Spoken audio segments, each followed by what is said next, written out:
What's good people? Welcome to Whole Views. Thank you for clicking that thumbnail. Today we're going to be talking about Baki Hanma.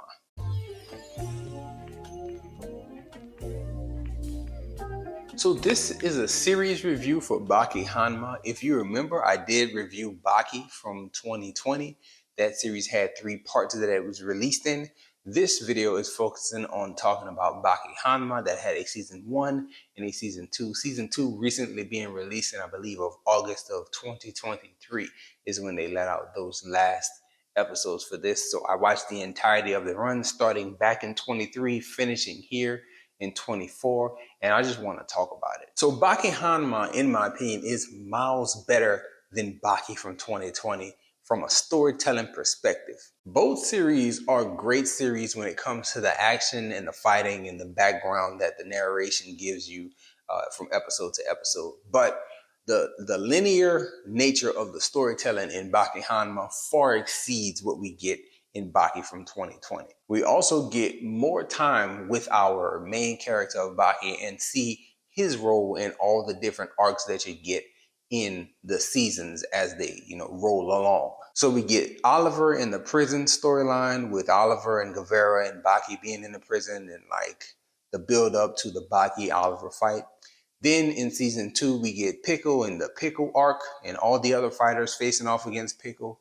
We don't leave Baki behind there, though. We get those fights and we get Baki's kind of perspective and his training and the way that he's going to enter and how he's going to approach it different. We get all that. We stay with him, which is different from what we saw in Baki from 2020. Like, we were episodes where we did not see Baki at all in that series. So yes, I do think this one is better. And then to finish off the series, you do get Baki and the Ogre, his dad, Yujiro Hanma. They actually fight to conclude the series, I believe, of Baki Hanma. So let's talk criticisms. If I'm going to rank the show, I'm going to say it was pretty damn good. I'm positive on it, but there are some criticisms and things that I just don't like about the way the story is written and the way things played out. And if we're being real, Baki only beat Oliver straight up. Everyone else is real ambiguous about how he defeated the person from this arc. With Yujiro and with Pickle, they do this thing with those arcs to where Baki and those characters fight, and they do something to where Baki gets basically a moral victory or a technical victory, where both of the fighters, Pickle and Ogre, could both leave the battlefield, leave the arena with their dignity intact, with their threat levels intact. Like, everybody knows that they could take out Baki in some type of way if they wanted to, but Baki really is the better technical fighter, or he really pushed them to their limits here, or he did something that can claim a victory for him instead of just giving him the W. The Pickle arc was real cool to me because we got to see him fight other fighters and we got to see the buildup of Baki like kind of training and coming at it from a different angle. And we also got to see what makes Baki stand out from all the other fighters that we've seen in the previous show, as well as, just showing up in and out in this show. And then you get to the part where Baki fights Pickle. And when they fight, we see Baki is destroying Pickle with all these different moves and all these different techniques. And then he decides to be dumb and do the blow for blow, punch for punch type of thing. And they just swinging at each other. And Pickle is forced to use a move on Baki, just instinctually. I'm about to lose. I use a move. And then he incapacitates Baki. Now, if you are just looking, you look at it and you say, well, Pickle wins. But then they go through all this rigmarole about, oh, well, it's no honor in what Pickle did, and Pickle knows it, and it's an unspoken rule between the two fighters, and blah, blah, blah. Just write the story to where Baki wins. Because all this explanation that they did following that fight, I just didn't care for it.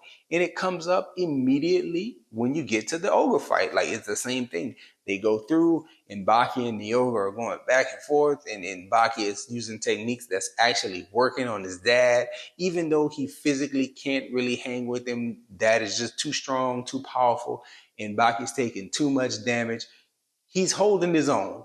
And then you get to the end, and it's even worse in the Ogre fight because they do this imaginary kitchen thing where they cooking and they sit down and it's an imaginary table that everybody can see, and it's just, what are we doing? And then the table gets flipped and The ogre admits, well, you made me go in the kitchen and you got me to do what you wanted, so you're the strongest. And like, really? It looked like he was about to die, is what it looked like to me. But you're giving him the title of the strongest, and then Baki says, no, you were the victor because I was helpless, and that's obvious. And it's like, why are we doing all this? Just write it to where Baki wins. That's the easy way. That's the way that makes sense to me. And that's the only criticism I have of the show. Outside of Causeway being the worst girlfriend in the world, the fact that she popped back up and then intervened in the fight between Baki and the ogre. Like, please go sit down. But those are my only criticisms of the show. Besides those criticisms, I enjoyed it. I liked it. And I thought the storytelling in Baki Hanma much better than what we saw in the Baki 2020 series. Those are the thoughts. Let me know your thoughts about Baki and the way it unraveled in the comment section if you choose to do that. And that's all we have for this one, y'all. Enjoy yourself. Guard your heart. Go watch something good.